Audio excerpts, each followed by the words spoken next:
Hi friends, welcome to channel. Karthigai Deepam சீரியலில் ரொம்பவே பரபரப்பாக போயிட்டுருக்குங்க. ஸோ கார்த்திக் பார்த்திங்கன்னா இவ்வளவுக்கு காரணம் ரம்யா தானே தெரிஞ்சிருக்குங்க.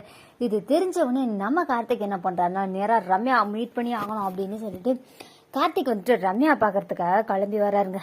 ரம்யாவும் கார்த்திக் நம்மளை எது கூட்டுருவான், ஒரு வேளை கார்த்திக் தேங்க்ஸ் சொல்ல தான் கூட்டுருவான் அப்படின்னு சொல்லிட்டு ரம்யாவை கிளம்பி போகிறாங்க. ஸோ இங்கே கிளம்பி போனதுக்கப்புறம் என்ன நடக்குது அப்படின்னு பார்த்தீங்கன்னா, தீபா பரிகாரம் பண்ண போறது விஷயம் உங்களுக்கு முதல்ல தெரியுமா அப்படின்னு சொல்லி கேட்டிருக்காங்க ரம்யா கார்த்திக்.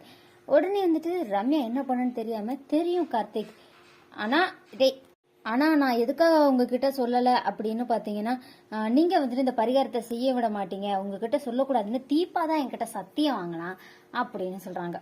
அப்படியா, தீபா என்கிட்ட சொல்லக்கூடாதுன்னு உங்ககிட்ட சத்தியம் வாங்கினாங்களா? தீபா அவங்க சொல்றாங்க நீங்க தான் உங்களுக்கு தெரிஞ்சா பரிகாரம்லாம் செய்ய விட மாட்டேங்கன்னு சொல்லி ஃபோன்லாம் ஸ்விட்ச் ஆஃப் பண்ணி வச்சுருந்தீங்களாமே, அப்படியா? ஐயோ, கார்த்திக்கு எல்லா விஷயமும் தெரிஞ்சிடுச்சு. இப்போ நம்ம என்ன பண்ணுறது? கார்த்திக்கிட்ட வசமாக சிக்கிட்டோம். அது கார்த்திக் அது தீபா என்கிட்ட சத்தியம் பண்ணது என்னமோ உண்மைதான். அதுக்கப்புறம் அவளே மனசு மாதிரி கார்த்திக்கிட்ட சொல்லலாம் அப்படின்னு சொல்லிட்டாங்க. இவ்வளோ தூரம் எதுக்காக தீபா கார்த்திக்கிட்ட சொல்லணும் அப்படின்னு சொல்லி நான் தான் கார்த்திக்கிட்ட சொல்ல வேண்டாம்னு சொன்னேன் உங்ககிட்ட அப்படின்னு சொல்லிட்டு, வேற எந்த நோக்கமும் கிடையாது கார்த்திக். அதனாலதான் தீபாவுக்கு பதிலாக நான் இந்த பரிகாரத்தை பண்ணினேன். நான் ஏதாச்சும் தப்பா நினைச்சிருந்தா நான் போய் அந்த பரிகாரத்தை பண்ணிருப்பேன் கார்த்திக், சொல்லுங்க அப்படின்னு சொல்றாங்க. ஓ, அப்படி வேற இருக்கா? சரி, ஓகே, சரி நீங்க கிளம்புங்க அப்படின்னு சொல்லிட்டு நம்ம கார்த்திக் பாத்தீங்கன்னா கிளம்ப சொல்லுறாங்க. ஆனா கார்த்திக்கு ஃபுல்லா ரம்யா மேல டவுட் வந்துச்சு. ரம்யா மேல ஒரு கண்ணு வச்சுக்கணும், இவங்களை பார்த்தா ஏதோ பொய் சொல்றவங்க மாதிரி இருக்கு அப்படின்னு சொல்லிட்டு நம்ம கார்த்திக் பாத்தீங்கன்னா மைண்ட்ல ஃபிக்ஸ் பண்ணிடுறாரு. ரம்யா மேல கார்த்திக் டவுட் வந்துருச்சு. ஒரு வழியா கண்டுபிடிச்சாலும் ரம்யா பாத்தீங்கன்னா இல்ல அப்படின்னு சொல்லிட்டு தப்பிக்க பாக்குறாங்க. அண்ட் இங்க பாத்தீங்கன்னா தீபா ரொம்பவே சந்தோஷமா இருக்காங்க. தீபா பழைய நிலைமை வந்துட்டாங்க.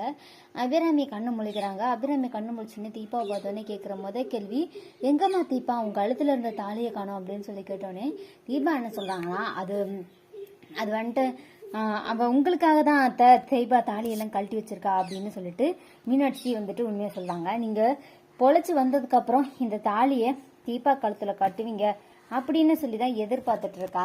அப்படியாமா, சரி அப்போ நான் சீக்கிரமே கார்த்திக் கல்யாணத்துக்கான ஏற்பாடெல்லாம் பண்ணுப்பா அப்படின்னு சொல்லிடுறாங்க. இதை கேட்டோடனே தீபாவுக்கு ரொம்பவே ஹாப்பியாயிடுது. அப்பாடா அப்படின்னு சொல்லிட்டு செம இன்ட்ரெஸ்டா போயிட்டு இருக்கு கார்த்திக் தீபம் சீரியல். இந்த வீடியோ உங்களுக்கு பிடிச்சிருந்தா லைக் பண்ணுங்க, ஷேர் பண்ணுங்க. தேங்க்யூ ஃபார் வாட்சிங்.